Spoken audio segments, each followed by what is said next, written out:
Doug Stevenson, 351 North Pine Road. This Hold the topic. microphone a little closer to you, Duncan. Thank you.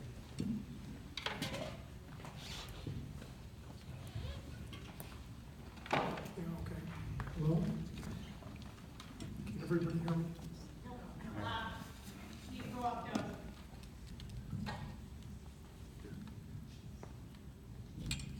Can everybody hear me now?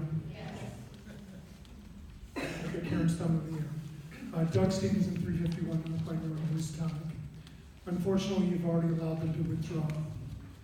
But Fulcrum did not just leave out the detail about the electricity and the heat in their greenhouses during their community meeting on the 30th of December in the middle of the ice storm. As Lee will probably remember, in response to a direct question, they denied the existence of electricity and lights and heat in the greenhouses. They said, oh no, that would make it an indoor grow, and it's not an indoor grow. So they lied to us. They've got no integrity, they've got no character. They're not the type of people we need in our community. If they come back with another proposal, I'm telling you what, you should shoot them down, because they're not the type of business we need in this town. Thank you, Doug.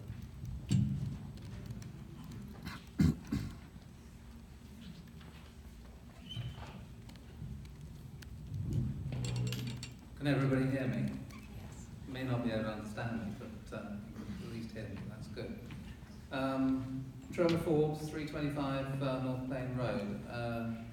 To Chair of the Select Board and members of the Select Board, thank you for allowing us to speak. I think it's a little bit unfortunate that you had citizens speak for the Fulcrum project so far after you took the vote, which has managed to empty the hall, but you will see the number of people that we actually had here who were interested in this particular project. I'd just like to follow up on what Doug just mentioned very well, because Fulcrum have always been very economical with the truth, and that's something that everybody in this room should reflect on, especially the Select Board.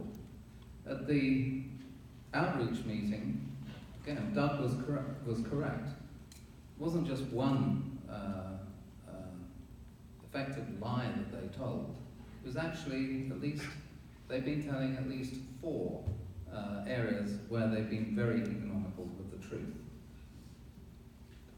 This was supposed to be, right from the outset, a solar grow, and it was supposed to be seasonal. And in direct response to my question about how they could make this financially viable by cutting the number of the square footage of growing by 25%, they were very evasive. They did not answer the question. They could have done. They could have told us at that stage they planned to put in high-intensity lighting and heating, in which case this could be a year-round grow. The opposition group, a large number of it from Housatonic, has stated right from the start this is the wrong location for this project. And again, in response to the comment from Mitch Greenwald, the town's own master plan really predicates against such a facility. But one of the aspects that, again, to reflect on is the nature of odour in this particular facility. And again, Fulcrum stated very clearly in a number of meetings that odour will not be a problem because their system of mitigation will work. The town's own study has shown that this is not the case. Line number 2. Line number 3, and this is something that nobody's actually raised at this stage, but at the outreach meeting we were told in response to a question very clearly they don't use fertilizers.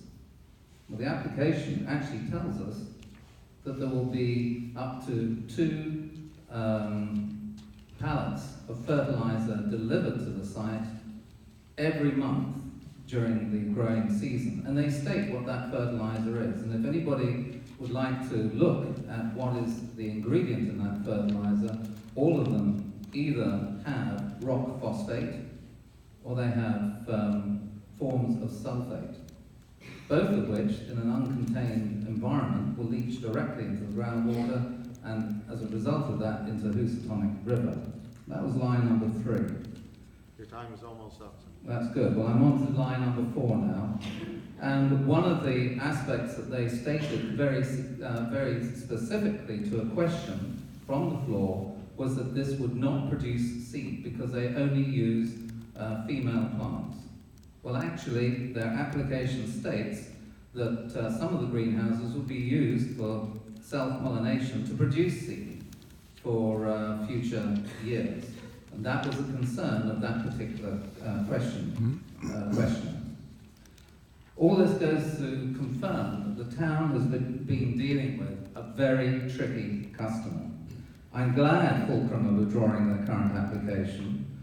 And as the directors aren't here, I can't inform them that they really ought to go to a more appropriate location. But for the select board who are still unfortunate enough to be here to listen to this, I would just urge you to consider the volume and the amount of opposition that has been put up to this particular project, particularly from the people in Housatonic who are trying to protect their own environment, and they want to develop Housatonic in line with the master plan of Great Barrington.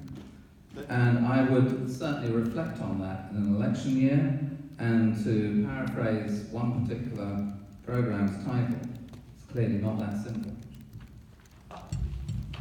Thank you. Holly Hamer, 99 Seacon Cross Road. Grab the microphone. I have a very loud voice. This is Holly not a great Hamer, acoustic 99 room. Seacon Cross Road. I'm the chair of the Town Tree Committee, and I'm representing that committee tonight. We've discussed this. If you'll bear with me, there are a number of tree